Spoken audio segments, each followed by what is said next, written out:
नमस्कार, आप देख रहे हैं पब्लिक समाचार लाइव और मैं हूं आपके साथ ओम कुमार। चलिए शुरुआत करते हैं आज की कुछ खास खबरों के साथ। तो बड़ी खबर है गाजीपुर से, जहां समाजवादी पार्टी प्रमुख अखिलेश यादव मुख्तार अंसारी के परिवार से मुलाकात करने गाजीपुर उनके पैतृक आवास पर पहुंचे हैं। आपको बता दें तो अखिलेश यादव इसके बाद मुख्तार अंसारी की कब्र पर भी जाएंगे। अखिलेश यादव के गाजीपुर दौरे को लेकर सियासी गलियारों में हलचल तेज हो गई है, क्योंकि मुख्तार अंसारी का प्रभाव केवल गाजीपुर में ही नहीं बल्कि पूर्वांचल के कई इलाकों तक था। आपको बता दें तो गाजीपुर में मुख्तार अंसारी के भाई अफजाल अंसारी को सपा ने गाजीपुर से अपना उम्मीदवार बनाया है। अखिलेश यादव ने मुख्तार की मौत के बाद राज्य सरकार की जेल प्रशासन व्यवस्था पर भी सवाल उठाया था। क्या कुछ कहा अखिलेश यादव ने, देखिए रिपोर्ट। पुरसा देने मुख्तार अंसारी को किससे किससे मुलाकात हुई? मैं परिवार के सभी सदस्यों से मिला हूँ और परिवार के इस दुख में मैं शामिल होने आया। इस दुख की घड़ी में उनके साथ उनका दुख बांटने मैं परिवार के सदस्यों से मिला हूँ। सदस्यों ने कुछ शिकायत भी की। जहाँ तक परिवार से जो बातचीत हुई है वो हमारी अलग बातचीत है। आप मीडिया के लोग हैं, हर चीज को समझते हैं। राजनीतिक लोग अपनी तरीके से डिफाइन करते हैं चीजों को, लेकिन जो कुछ हुआ है वो सवाल खड़ा करता है सरकार के ऊपर।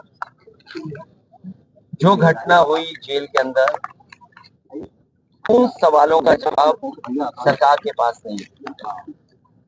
कोई आज बात मैं कह दूं, आप मेरे जितने भी भाषण हैं विधानसभा के या विधानसभा के बाहर जब कभी प्रेस से बातचीत हुई है, उस दौरान मैंने ये कहा कि सबसे ज्यादा भेदभाव अन्याय इस सरकार में लोगों के ऊपर हो रहा है और कस्टोडियल डेथ में भी ये सरकार और प्रदेशों से आगे जाना चाहते हैं।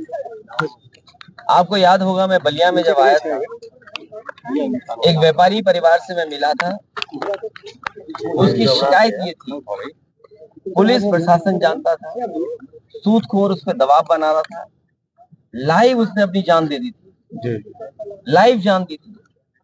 उसके बाद एक और परिवार से मैं मिला था, चौकी के पास उस छात्र नेता को दौड़ा दौड़ा करके मार दिया।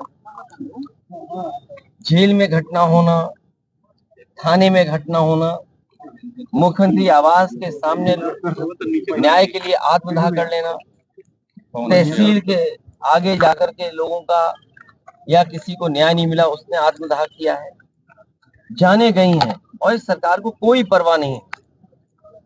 जहां तक इस घटना का सवाल है, कितने वर्षों से सजा खुद पाया और जिस व्यक्ति ने खुद कहा हो कि मेरी जान ले ली जाएगी, जहर दिया जा रहा है, उसके बाद सरकार ने क्या किया? और ये पहली घटना नहीं है, इससे पहले भी पूर्व में जिन जिन लोगों ने कहा कि मुझे खतरा है जान का, मुझे सुरक्षा दे, सरकार का पहला काम है नागरिक को सुरक्षा देने का। जो सरकार सुरक्षा नहीं दे सकती, न्याय नहीं दे सकती, वो सरकार जनता की नहीं हो सकती। और आप जानते हैं, आप भी तो एक पिलर हैं डेमोक्रेसी, आप पे कितना दबाव है। आप सच दिखाएंगे तो हो सकता है आप पे कार्रवाई हो जाए, न कार्रवाई हो तो कोई पुरानी चीज ढूंढ ली जाएगी आपकी। हमने आपने वो देखे कि अगर किसी पत्रकार ने खबर ये भी चलाई कि दाल में पानी है, नमक है, हल्दी है, दाल नहीं है, उसको जेल तक जाना पड़ा। तो ऐसी सरकार जिसपे हम सब यही कहते हैं कि डेमोक्रेसी में न्याय मांगना, न्याय दिलाना, ये सरकार की जिम्मेदारी है कि न्याय मिले लोगों को। कम से कम सरकार के प्रति भावना बढ़े, भरोसा बढ़े। और सोचिए आप, इंस्टीट्यूशंस खत्म हो रही हैं, हम किस पे भरोसा करें? हम पुलिस से शिकायत करें, पुलिस न्याय नहीं दे रही।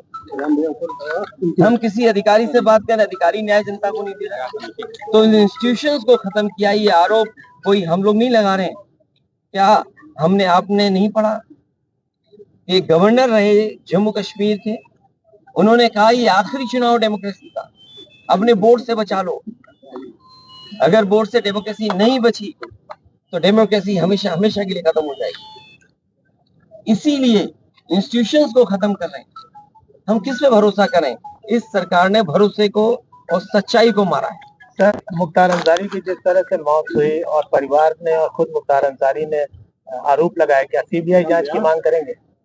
मैंने अपने स्टेटमेंट में कहा, सुप्रीम कोर्ट के सिटिंग जज की निगरानी में, कोर्ट के सिटिंग जज की निगरानी में अगर जांच होती है तो न्याय मिलेगा। और जो न्यायिक जांच हो रही है उस पर भरोसा है? मुझे सरकार पे भरोसा नहीं है कि सरकार न्याय दिला पाएगी या सच्चाई सामने आएगी। लोग जानते हैं कि सच्चाई क्या है। सर, बांदा की जेल और जेल में पहले भी कहा गया, जो व्यक्ति वर्षों से जेल में था, आखिरकार उसे क्यों लगा कि मेरी जान को खतरा है? सरकार क्या दिखाना चाहती है? तो कम से कम सरकार को न्याय दिलाना चाहिए और देश की जनता सच जाने, कम से कम उस दिशा में सरकार को काम करना चाहिए। हाँ, 2016 में आपने अंसारी बंधुओं का विरोध किया था अपने पिताजी के सामने पार्टी में लेने को लेकर। राजनीति हमेशा वर्तमान परिस्थितियों पे होती है। सर, एक पॉलिटिकल सवाल, आपके ऊपर आरोप लग रहे हैं कि 9 टिकट बदले गए और अभी भी बहुत सारे लोग जो है वो अच्छा, हमारे टिकट बदले गए। मैं आपसे पूछता हूँ, क्या कैसरगंज लोकसभा का प्रत्याशी कौन होगा? क्या बीजेपी बताएगी? और आपको तो खबर ये चलानी चाहिए कि बीजेपी के जहां जहां प्रत्याशी जा रहे हैं उनका कितना जनता विरोध कर रही है। इस बार जनता का सैलाब है और ये सैलाब भारतीय जनता पार्टी की सरकार को ढहा देगी। अखिलेश